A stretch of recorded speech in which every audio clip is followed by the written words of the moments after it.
On March 6, 1943, a man walked into a building that smelled like failure. Major General George S. Patton Jr. stepped through the doors of U.S. 2nd Corps headquarters in North Africa, and the air itself seemed to tighten. Officers moved through those hallways like ghosts, shuffling with the kind of uncertainty that comes from knowing you've let everyone down. The atmosphere was thick, heavy, suffocating with defeat. Then Patton arrived wearing a polished helmet that caught the light, ivory-handled revolvers that seemed almost theatrical, and an expression that made grown men want to disappear into the walls. By the end of that first day, multiple officers had been relieved of command. By the end of his first week, dozens would follow. By the end of just 10 days, 2nd Corps would be completely unrecognizable. Patton had been sent to fix what everyone was calling a disaster, and he wasn't there to make friends. American forces had just suffered the worst defeat U.S. ground troops had experienced since arriving in North Africa. The bloodiest, most humiliating week American soldiers had seen in the entire war so far. An entire division had been routed, scattered like leaves in a storm. Images of American soldiers surrendering had been broadcast worldwide, and the whole world was watching to see if America could actually fight. Eisenhower had given Patton one mission that couldn't have been simpler or more impossible at the same time. Restore order. Restore discipline.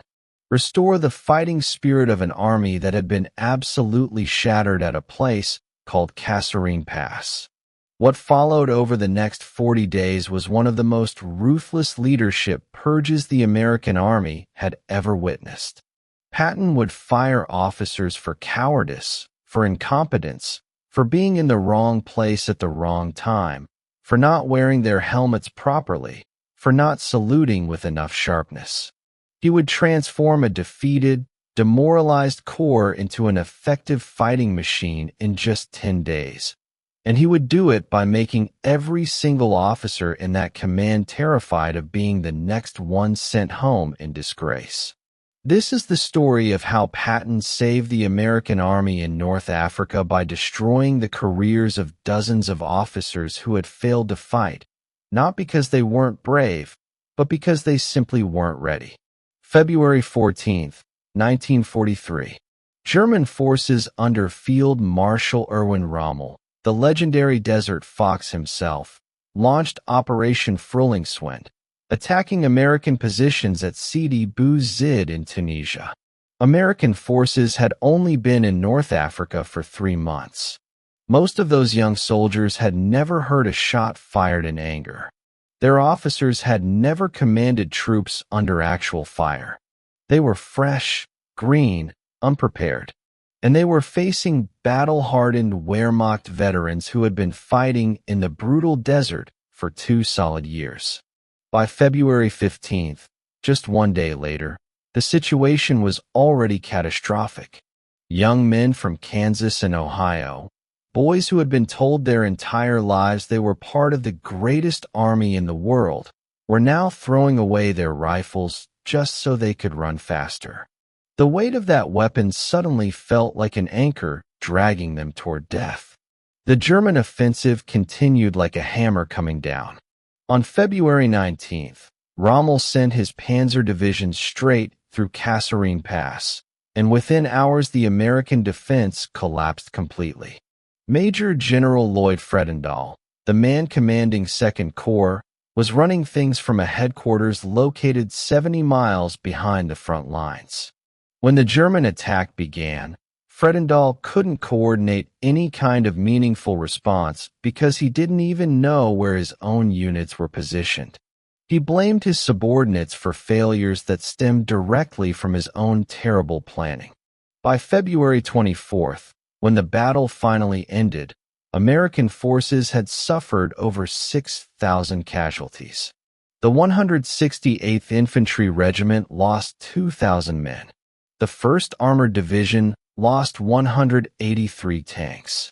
Hundreds of Americans were captured and paraded in front of German cameras for propaganda purposes, images that would haunt the American military for months. British commanders were quietly questioning whether American troops could fight effectively at all. German commanders had concluded that Americans were poorly led and easily defeated. Something had to change, and it had to change immediately. Eisenhower knew exactly who to send. George S. Patton Jr. was 57 years old in March 1943. He had commanded tanks in World War I and had spent the years between the wars writing doctrine manuals for armored warfare. He was known throughout the entire Army as a brilliant trainer of troops and an absolutely fierce disciplinarian. He demanded perfection from everyone around him. He accepted no excuses, no explanations, no justifications. He believed with every fiber of his being that discipline under pressure was what separated winning armies from losing ones. Patton believed that American soldiers were not inferior to German soldiers in any way. They were simply poorly led and poorly trained. Given proper leadership and aggressive tactics, Americans would win every single time. Eisenhower had worked with Patton for decades. He knew Patton could train troops brilliantly and restore shattered confidence. But Patton was also absolutely ruthless with officers he considered incompetent. He would fire commanders without a moment's hesitation, without losing a second of sleep over it. That ruthlessness was exactly what Second Corps needed right now. On March 6, 1943, Eisenhower relieved Fredendall and appointed Patton as the new commander of Second Corps. Patton's orders were brutally simple. Fix this mess. Make them fight. Do it fast. Patton's first directive was issued within hours of walking through those headquarters doors. Every single soldier in Second Corps would wear their helmet and full combat gear at all times. Absolutely no exceptions. The first officer he fired was sitting at a desk without a helmet. The man didn't even have time to stand up before Patton told him to pack his belongings and report to the rear immediately. 20 years of service ended in one sentence. Officers who appeared without helmets were relieved on the spot. No questions asked, no second chances given. Within 24 hours, every single person at Second Corps headquarters looked like they were ready for a combat inspection. Patton's second directive concerned saluting. Every soldier would salute every officer, and military courtesy would be enforced with rigid precision. That night, Patton met with his senior commanders and told them something they needed to hear. American soldiers hadn't failed at Kasserine. American leadership had failed them. March 7, 1943. Patton drove out to the forward positions of Second Corps because he wanted to see for himself what the tactical situation actually looked like and how his officers were performing. At the very first battalion headquarters he visited, the commanding officer wasn't even present. He was back at the division command post, nowhere near his men. His executive officer didn't know exactly where all the battalion's companies were positioned. Patton relieved the battalion commander immediately, on the spot, without discussion. He appointed the executive officer as acting commander and told him that if he didn't know his exact positions by tomorrow morning, he'd be gone too. At the next position, Patton found a company commander who had established his command post 500 yards behind his forward platoon. The officer tried to explain that he needed to be positioned where he could coordinate communications effectively. Patton cut him off and told him that a company commander belongs with his lead elements, not hiding behind them. If you can't see what your troops are seeing, you can't lead them effectively. The officer was relieved and sent to the rear that same afternoon. Over the next 3 days, Patton visited dozens of positions across the entire Corps area. He fired officers who weren't at the front. He fired officers whose defensive positions were poorly organized. He fired officers who couldn't answer basic questions about their tactical situation. Patton also began carefully evaluating his division and regimental commanders. He would watch them closely during the upcoming operations. Those who performed well would be promoted. Those who failed would be relieved just like everyone else. Major General Orlando Ward of the 1st Armored Division was among those under intense scrutiny. The message spread through 2nd Corps instantly, like wildfire through dry grass. Get to the front. Know your positions. Know where every single one of your men is located. Be ready to answer the general's questions with precision or you're done. Every time officers heard a Jeep engine sounding in the distance, they tensed up. They knew Patton might be coming. They knew there would be absolutely no second chances. You were either a leader or you were heading home in disgrace. The effect on morale throughout the Corps was complex and contradictory. Some officers were absolutely terrified, walking on eggshells every single day. Others felt energized, finally seeing accountability in action.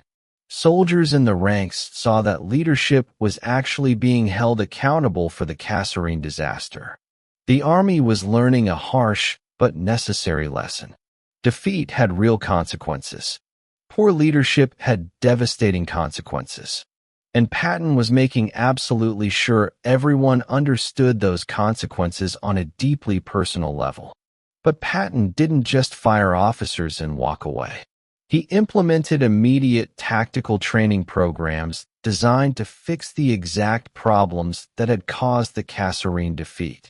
American tank tactics had been defensive, passive, reactive. Patton changed this overnight. Tanks would now be used for aggressive maneuver and rapid exploitation of enemy weaknesses. Artillery coordination had been completely chaotic at Kasserine, with fire missions taking hours when they should have taken minutes. Patton demanded that fire missions would be delivered within minutes, not hours, every single time. Infantry and tank coordination was now practiced daily until it became second nature. American infantry had panicked when German tanks appeared at Kasserine because they had no idea how to fight alongside their own armor units.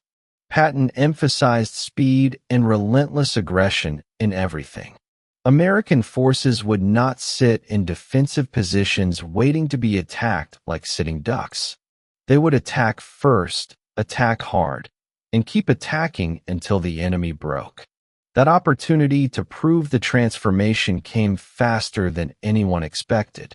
Eisenhower approved Patton's urgent request to launch an offensive operation toward the town of Guettar. The attack was scheduled for March 17, 1943. That gave Patton exactly 11 days from taking command to launching a full offensive operation. Not every officer was fired during this period.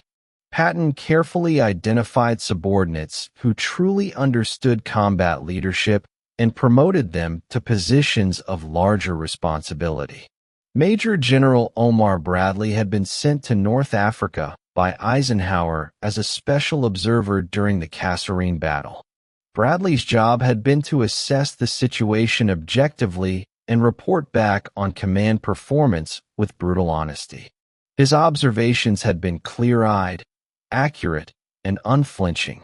Eisenhower trusted Bradley's judgment completely, without reservation. After Kasserine, Bradley had personally recommended Patton as exactly the right man to fix 2nd Corps. Now Patton was making Bradley his deputy commander. Bradley would handle much of the detailed staff coordination, while Patton focused on tactics and frontline leadership. It proved to be an incredibly effective partnership that would continue through the rest of the entire war. Several battalion and regimental commanders who had fought well during the broader Kasserine period were carefully identified for key positions. Officers who had somehow maintained discipline under impossible pressure. Leaders who had kept their troops fighting even when the situation seemed completely desperate. These officers became Patton's inner cadre, his trusted corps. He placed them in key positions throughout 2nd Corps. They understood exactly what he expected. They could train other officers in aggressive tactics. They had already proven themselves in actual combat under fire. Patton's personnel decisions were absolutely brutal, but they weren't arbitrary or random. He wasn't firing officers just to make a point. He was systematically removing officers who couldn't perform under pressure and promoting officers who could. The junior officers and NCOs of Second Corps noticed this pattern immediately. Competence was rewarded. Failure was punished swiftly. If you fought well and led your men effectively, Patton would promote you. If you failed to lead or showed even a hint of cowardice, you were gone. This created exactly the culture Patton wanted to build. Officers competed fiercely to prove themselves. Nobody wanted to be the next one relieved. Everyone wanted to be recognized as one of the aggressive leaders Patton valued. By March 15th, just 9 days after taking command, Patton had begun fundamentally reshaping Second Corps' entire command structure.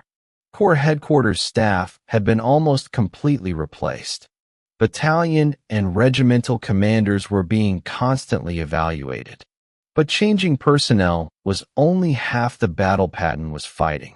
He still had to change how these men thought about themselves, their capabilities, their identity as soldiers. The most important change Patton created wasn't tactical at all. It was purely psychological. American soldiers stopped thinking of themselves as defeated and started thinking of themselves as genuinely dangerous. Patton's command style was deliberately theatrical, almost like a performance. He gave profane speeches that soldiers would remember for the rest of their lives. He projected absolute, unwavering confidence that American forces were superior to any enemy on earth. Soldiers who had been depressed and uncertain after Kasserine responded powerfully to this raw energy. Patton didn't make excuses for the defeat. He didn't coddle anyone or offer comforting words. He told them bluntly they were going to win, and he expected them to prove it every single day. The nightly patrols and aggressive posture created real momentum. American forces stopped simply reacting to German actions and started initiating contact themselves. Small victories in patrol actions built genuine confidence. German forces definitely noticed the change in their opponents. Intelligence reports from March 1943 specifically describe American forces as noticeably more aggressive and better coordinated than they had been in February. German commanders were genuinely surprised by how quickly the Americans had improved their performance. This was exactly what Patton had intended from the very beginning. He wasn't just rebuilding Second Corps tactically. He was rebuilding it psychologically from the inside out. American soldiers desperately needed to believe they could beat the same Germans who had routed them so badly.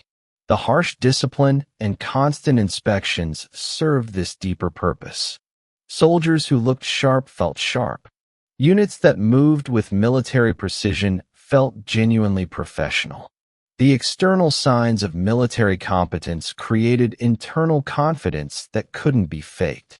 British observers remained deeply skeptical of the whole thing. They thought Patton's emphasis on appearance and regulation was superficial showmanship, all style and no substance. They were about to find out how wrong they were. March 17, 1943, 5:30 in the morning. American artillery opened fire on German positions near Guettar. The barrage lasted 30 solid minutes, pounding German positions relentlessly. Then American infantry and armor attacked in coordinated waves. The 1st Infantry Division led the assault, the same troops who had been humiliated at Kasserine just weeks earlier. Now they were attacking with the exact tactics Patton had drilled into them day after day. By noon, American forces had advanced 6 miles and captured Guettar. The first major objective achieved ahead of schedule. On March 23rd, German forces launched a major counterattack. This was the real test everyone had been waiting for. Would Second Corps break apart like they had at Kasserine, Or would they actually hold their ground? German panzer forces attacked head-on with overwhelming force. American artillery destroyed the first wave of tanks before they could even close the distance. American anti-tank guns engaged at close range with devastating accuracy. American infantry held their positions instead of retreating in panic. The German attack was stopped completely cold. Over 30 German tanks were destroyed in the engagement. The counterattack had failed utterly. American forces had proven beyond any doubt they could fight effective defensive battles against German armor. The psychological wounds of Kasserine were finally beginning to heal. By April 7th, American forces had advanced over 50 miles deep into enemy territory. They had proven conclusively that American soldiers could fight effectively against the Wehrmacht when properly led. Guettar wasn't the largest battle of the North African campaign, but it was absolutely the most important battle for American forces psychologically. It validated Patton's brutal leadership methods completely. Dozens of officers had their careers completely destroyed by Patton's Purge. Most were Corps headquarters staff officers and battalion-level field commanders. A few regimental commanders. Some were quietly sent back to the United States and assigned to training commands or administrative staff positions far from any combat zone. Their combat leadership careers were over forever. Some of these officers were legitimately incompetent. They had failed under pressure. They had made poor decisions that cost lives. They absolutely deserved to be removed from combat command.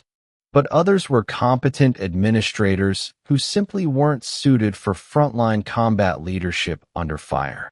Patton didn't distinguish between these cases. Combat command required aggressive leadership, period. Anyone who couldn't provide it was immediately removed. The personal cost for these men was absolutely devastating. Many were decent, patriotic Americans who had given everything to the service. They packed their belongings in the middle of the night and headed home to face a lifetime of what-if questions. The Army handled these reliefs very quietly. No formal charges were ever filed. Officers were simply reassigned with vague, bureaucratic explanations. This protected the institution while removing inadequate leaders. It was cold, efficient, and brutally effective. It was also absolutely brutal for the officers involved. The officers who survived Patton's Purge understood the lesson perfectly. Leadership under fire was completely unforgiving. Mistakes had immediate consequences. Performance mattered far more than good intentions. This culture persisted throughout the rest of the war. American forces developed a well-earned reputation for relieving commanders quickly when they failed to perform. Even senior officers like Orlando Ward, relieved on April 5th, learned that rank didn't protect you from accountability. Whether this approach was fair to individual officers remains debatable even today. Whether it created a more effective army is absolutely not debatable. Patton commanded 2nd Corps for only 40 days total. On April 15, 1943, he was reassigned to command 1st Armored Corps in preparation for the upcoming invasion of Sicily. Omar Bradley was promoted to command 2nd Corps in his place. Bradley maintained Patton's exacting standards for discipline and aggressive tactics. The culture Patton had created persisted long after he left. 2nd Corps would go on to fight successfully in Tunisia, Sicily, and Italy. The divisions that had been routed at Kasserine became veteran units with excellent combat records. Patton himself would command the 7th Army in Sicily and later the famous 3rd Army in France. He would become the most celebrated American ground commander of World War II. But the North African Purge remained deeply controversial. Some officers admired Patton's ruthless accountability.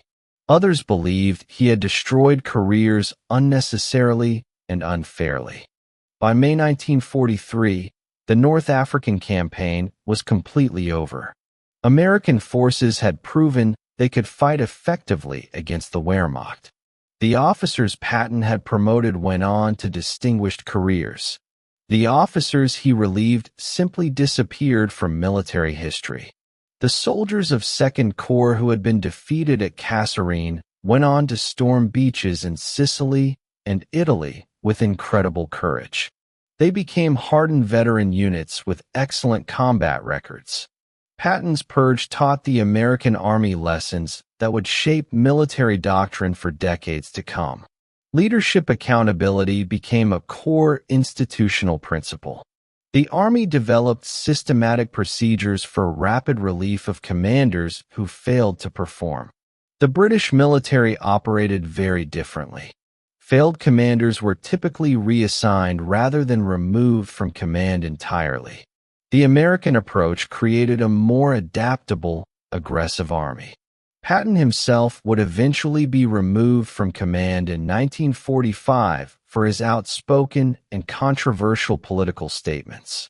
The system he had helped create was eventually used against him. The statistics tell the entire story with perfect clarity. At Kasserine Pass, Second Corps was completely routed. At Guettar, Second Corps defeated German counterattacks decisively. The difference between these two outcomes was leadership, pure and simple. Patton saved the army by breaking its heart first.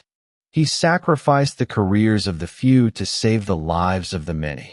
And when Second Corps attacked at Guettar, those soldiers were fighting because Patton had finally made them believe they were actually worth fighting for.